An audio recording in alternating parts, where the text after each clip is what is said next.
नमस्कार मित्रों, वैदिक कल्चर में आपका स्वागत है। मित्रों, आज बात करने वाले हम जो जाप करते हैं आप जिस माला से, उस माला के विषय में कि कौन से मंत्र का जाप किस माला से करना चाहिए। जाप तो हम सभी करते हैं, लेकिन कौन से देवता की किस माला से जाप करनी चाहिए ये हमें नहीं मालूम होता है, तो हमें ज़्यादा लाभ नहीं मिल पाता है। कभी कभी तो ऐसा होता है कि हम बहुत साधना करते हैं, दिन भर जाप करते हैं, लेकिन उसके बाद भी उसका फल नहीं मिल पाता। क्यों? क्योंकि हम जिस देवता की आराधना कर रहे हैं उससे संबंधित माला का प्रयोग हमने नहीं किया है। तो आज हम आपको बताने वाले हैं कि किस देवता की माला कौन सी है, से देवता के लिए किस माला का प्रयोग करना चाहिए जो आपकी सभी मनोकामनाओं को पूर्ण कर सके। मंत्रों के जाप में अक्सर देखा गया है कि लोग एक ही माला का प्रयोग करते हैं। शास्त्रों के अनुसार हर देवी देवता की आराधना के लिए एक विशेष माला तय की गई है, जिसके प्रयोग से देवता जल्दी प्रसन्न होते हैं। सही माला से मंत्रों का जाप करने से मंत्र सिद्ध भी हो जाते हैं। जिस देवता की जो माला है उसी का प्रयोग करना चाहिए मित्रों। ऐसा नहीं है कि भगवान शंकर की आराधना कर रहे हैं, उनका मंत्र का जाप कर रहे हैं और तुलसी की माला से कर लेंगे तो स्वाभाविक रूप से आपको नुकसान होगा। या भगवान विष्णु की आराधना कर रहे हैं और रुद्राक्ष की माला से आपने कर लिया तो इसका भी आपको बिल्कुल लाभ नहीं मिलता है।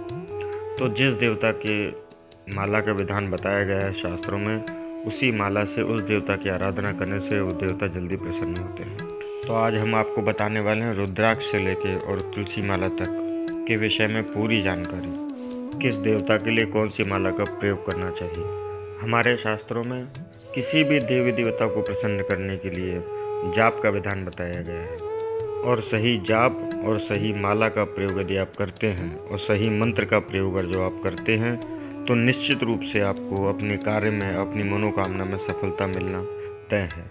इस बात का हम आपको विश्वास दिला सकते हैं। भगवान की भक्ति के लिए हमारे शास्त्रों में 9 प्रकार की भक्ति बताई गई है।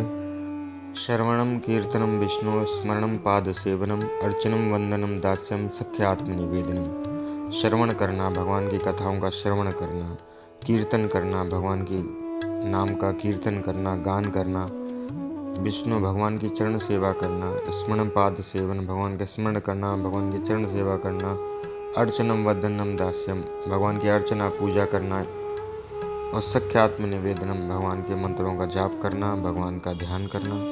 इस प्रकार से हमारे शास्त्रों में 9 प्रकार की भक्ति बताई गई है।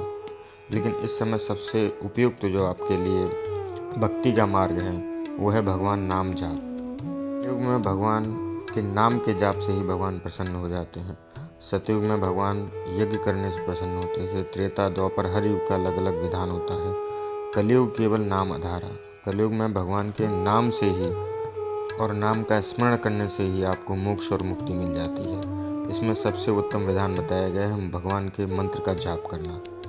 मंत्रों का जाप सबसे प्रभावशाली तरीका माना गया है भगवान को प्रसन्न करने का और अपनी इच्छित मनोकामना को पूर्ति कराने का। मंत्र जाप से जल्दी मन एकाग्र हो जाता है और इसका प्रभाव भी आपको जल्दी देखने को मिलता है। माला से ध्यान केंद्रित होता है आपका। हर मंत्र में अलग प्रभाव और अलग अलग शक्तियाँ होती हैं। मंत्र जाप के लिए अलग अलग मालाओं का प्रयोग होता है।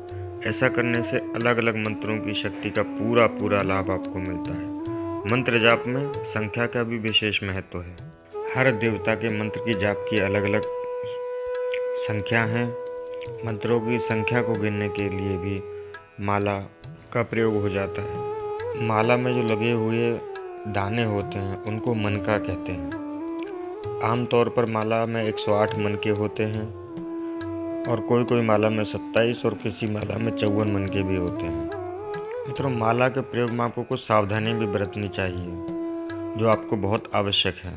माला में जो मनके होते हैं वो कम से कम 27 होने चाहिए और अधिक से अधिक 108, इससे ज़्यादा नहीं होने चाहिए। इसका आपको विशेष तौर पर ध्यान रखना चाहिए। और ध्यान रखना चाहिए कि हर मनके में एक गांठ अवश्य लगी हो। गांठ लगी हुई माला का ही प्रयोग मंत्र जाप में करना उचित रहता है, बहुत आवश्यक होता है। को ध्यान रखना होगा कि मंत्र जाप करते समय तर्जनी उंगली जो अंगूठे के बगल में जो होती है उसे तर्जनी उंगली कहते हैं। तर्जनी उंगली का स्पर्श जो है वो माला से न हो माला करते समय, इसलिए हो सके तो गोमुखी का प्रयोग करें, जिसको जो माला झोली होती है उसको उसमें डालकर माला का प्रयोग करें, जिसमें जो है एक तर्जनी उंगली बाहर रखने के लिए एक साधन दिया हुआ होता है। और आपको माला जाप करते समय एक सावधानी और बरतनी है कि सुमेरु का उल्लंघन कभी नहीं होना चाहिए। जो सुमेरु होता है, सुमेरु उसको बोलते हैं, इसमें एक फूल लगा होता है, उसका कभी भी उल्लंघन नहीं करना चाहिए। इसके लिए पूरी माला करें, सुमेरु तक जाएं, वापस माला घुमाएं और फिर दोबारा प्रारंभ करें। उसे उल्लंघन कभी नहीं करना चाहिए। एक और विशेष महत्वपूर्ण बात, जब आप जाप करें माला से तो ये ध्यान रखना है आपको कि जब आप जाप कर रहे हैं तो उस माला को कोई देख ना ले, उसका कोई दर्शन नहीं कर सके। ऐसा करने वाला आपके मंत्र का जाप का फल जो देखता है मंत्र माला करते हुए, वो उसका फल ले जाता है। मित्रों, में देखा बहुत से लोग खुले में जो है बैठकर आसन पर बैठकर जाप करते रहते हैं, आने जाने वाले देखते हैं उसको, उसका फल जो है देखने वाले को मिल जाता है। इसलिए गोमुखी का प्रयोग करना चाहिए। माला झोली जो होती है उसमें माला रखकर फिर उससे जाप करना चाहिए। ये जो सावधानी हमने आपको बता रहे हैं, ये आपको करना बहुत आवश्यक है, जिससे आपको पूर्ण फल मिल सके मंत्र जाप का। और मंत्र जाप करने से पहले माला हाथ में लेके प्रार्थना करनी चाहिए। प्रार्थना करें कि माला से किया गया जाप का मंत्र है वो जल्दी से जल्दी हमारा सफल हो। जिस देवता के लिए हम मंत्र जाप शुरू करने जा रहे हैं उसका ध्यान करने के बाद ही माला प्रारंभ करनी चाहिए। माला हमेशा व्यक्तिगत होनी चाहिए, माला हमेशा अपनी होनी चाहिए, किसी दूसरे की माला से जाप नहीं करना चाहिए। ऐसा करने से जिसकी माला से हम जाप करते हैं उसको उसका फल मिल जाता है। मित्रों, बहुत से लोगों को देखा है कि जिस माला से जाप करते हैं उसी माला को पहन लेते हैं गले में। ऐसा कभी नहीं करना चाहिए। जिस माला से जाप करें उस माला को कभी धारण न करें। मंत्र के जाप करने की माला अलग होनी चाहिए, गले में पहनने की माला अलग होनी चाहिए। ये थी मित्रों कुछ सावधानियाँ जो आपको बरतनी बहुत आवश्यक है। अब आपको बताते हैं कि किस माला से किस देवता की आराधना करनी चाहिए। रुद्राक्ष की माला का प्रयोग भगवान शंकर और उनके परिवार के लिए किया जाता है। यदि आप महामृत्युंजय का जाप कर रहे हैं और लघु मृत्युंजय का जाप कर रहे हैं तो केवल रुद्राक्ष पर ही उसका जाप करना चाहिए और अन्य किसी माला से उसका जाप नहीं करना चाहिए। यदि आपको एकाग्रता अपने जीवन में चाहिए, अपने मन में एकाग्रता चाहिए, संपन्नता चाहिए और शांति चाहिए, तो स्फटिक की माला से आपको जाप करना चाहिए। माँ सरस्वती और माँ लक्ष्मी के मंत्र का जाप इस माला से करना बहुत उत्तम रहता है। स्फटिक की माला से धन प्राप्ति और एकाग्रता के लिए स्फटिक की माला का प्रयोग बताया गया है। और यदि आप किसी कामना विशेष से करते हैं या आपको बगलामुखी मंत्र का जाप करवाना है या बृहस्पति मंत्र का जाप कराना है तो आपको एक विशेष माला से जाप करना होता है। ये माला है हल्दी की गांठ की माला। हल्दी की गांठ से ये माला बनती है, जिसका प्रयोग बगलामुखी मंत्रों के लिए किया जाता है, जिसका प्रभाव बहुत जल्दी देखने को मिलता है। इधर हम बात करते हैं चंदन की माला के विषय में।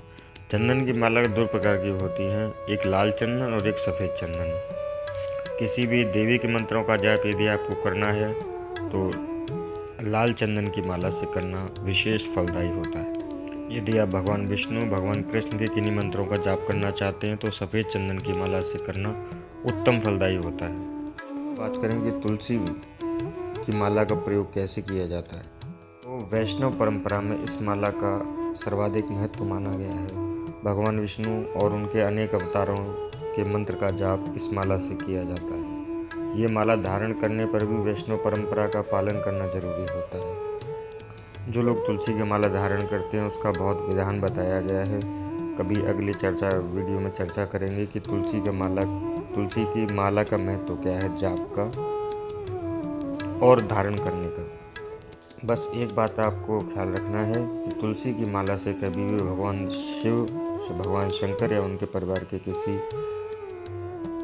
अन्य देवता की आराधना जो है तुलसी की माला पर नहीं करना है। आपको मंत्रों का जाप नहीं करना है तुलसी की माला से। उसके लिए हमेशा रुद्राक्ष की माला का प्रयोग करें। तो ये थी जानकारी रुद्राक्ष की माला के विषय में। तुलसी माला, स्फटिक माला, लाल चंदन, सफ़ेद चंदन की माला, हल्दी की माला के विषय में बताया आपको। अगले वीडियो में आपको बताएंगे कि तुलसी की माला का महत्व क्या है। मित्रों, ज़रूर देखिएगा। विस्तार से तुलसी की माला के विषय में आपको बताएंगे। यदि जानकारी अच्छी लगी हो तो लाइक शेयर करना ना भूलें और दोस्तों कमेंट करना भी ना भूलें। चैनल को सब्सक्राइब करना भी ना भूलें। धन्यवाद, नमस्कार, आपका दिन शुभ हो। भगवान की कृपा आप सब पर बनी रहे। नमस्कार, जय हिंद।